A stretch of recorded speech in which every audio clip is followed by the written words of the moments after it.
Buenas tardes, profesor. El día de hoy voy a explicar lo que fue el test de la persona bajo la lluvia.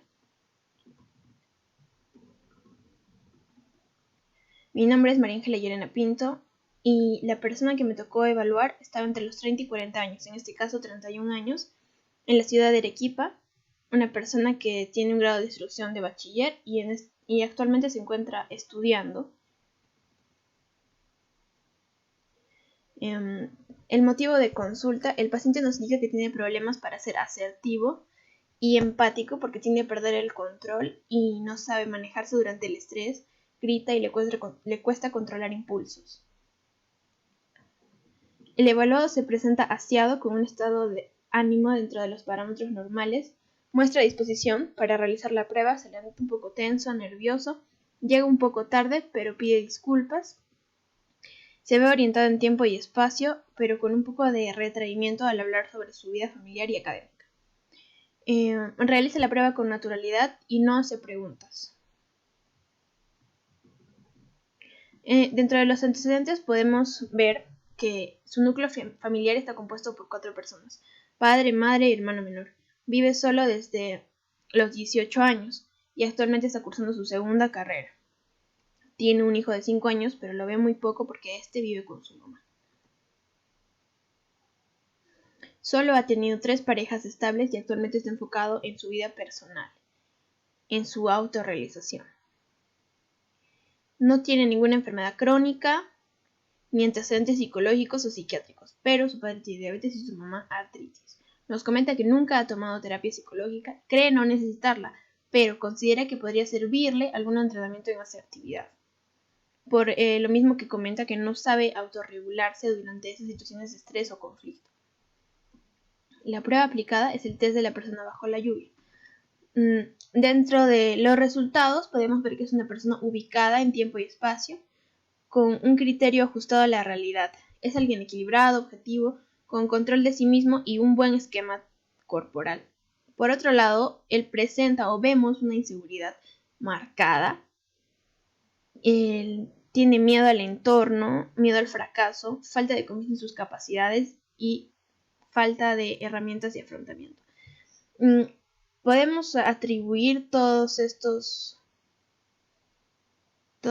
características al hecho de que él fue una persona que vivió solo desde muy joven, 18 años, todavía es un adolescente, y que no supo cómo hacer este cambio, ¿no? Al no tener a sus padres o a una figura de autoridad presente que le sirviera de guía, digamos, para desarrollarse. Entonces puede ser que por eso tenga tanto miedo de afrontar las situaciones de estrés y reacciona así, ¿no? Con miedo, gritando y descontrolándose, y no es capaz de regularse como debería.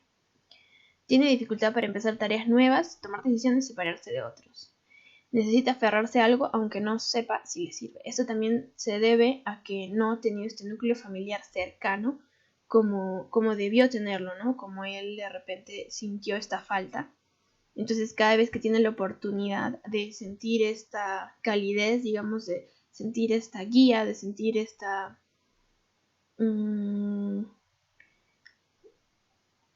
es que él se aferra y le cuesta soltarse, ¿no? Porque tiene miedo, no se siente capaz de solo poder realizar lo que deba realizar.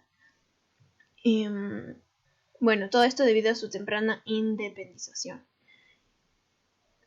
Vive su vida mirando hacia el futuro, pero con un fuerte deseo de evasión. Esto podríamos relacionarlo a la falta de ambiente familiar que tuvo desde joven, entonces él aprendió a evadir en lugar de afrontar, porque no poseía las capacidades, las herramientas que posee un adulto, ¿no? Para vivir solo.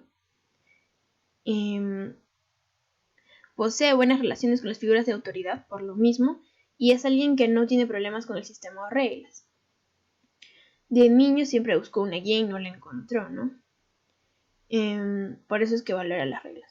Posee un alto monto de ansiedad, que también está relacionado, y baja tolerancia a la frustración. Tiene hechos que quedarán sin resolver y esto afecta todavía el desarrollo de su vida. Aquí podemos ver algo sobre reflejado sobre el hecho de que no puede o no tiene la relación que desearía con su hijo. Entonces tiene esos hechos que siente que no ha resuelto, ¿no? Y que todavía le ponen trabas para poder desarrollarse como debería. Puede crear historias falsas y mentirse para minorar el miedo y la inseguridad como mecanismo de defensa. De igual forma, por el hecho de que no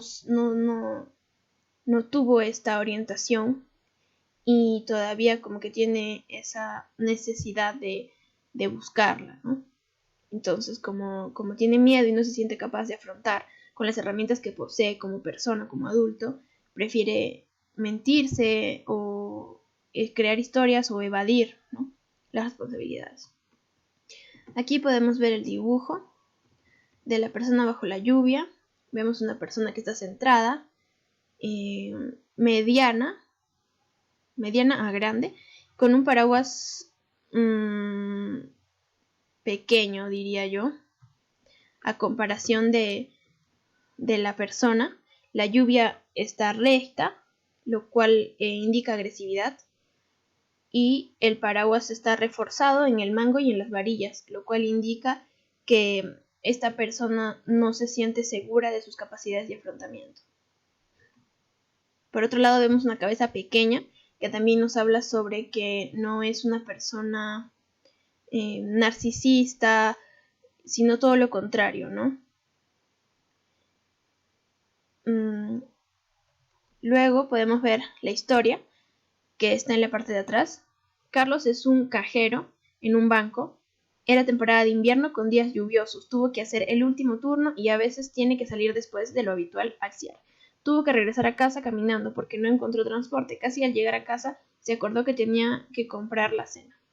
En este caso yo interpretaría que esta persona, como ya lo vimos anteriormente, evade lo que pasa alrededor, ¿no? Entonces, debo acotar que al inicio de esta historia la persona duda al escribir. Entonces podríamos ver un mecanismo de defensa proyectado en el hecho de el miedo a describir lo que está pasando en la historia. Vemos que la lluvia no es algo central en su historia, sino es algo más complementario. Entonces ahí podemos ver la evasión hacia la realidad y hacia las cosas que pasan en el exterior. Luego tenemos todo lo que es el protocolo, que está más desglosado, que es un dibujo que está centrado, los trazos son suaves, la presión suave, el tiempo fue de 10 minutos aproximadamente, la secuencia fue la esperada, hubo solo un borrador en el dibujo, hay objetos a la derecha de la persona y veredas a los lados del dibujo, lo que indican obstáculos en el camino que la persona proyecta tener. Y como último tenemos los tipos de conflicto que encontramos, que es la necesidad de aferrarse a algo por el hecho de no haber tenido este cariño, este núcleo familiar que necesitaba. Y la parte de mentirse para minorar el miedo y la inseguridad. La interpretación general. Y eso sería todo. Gracias.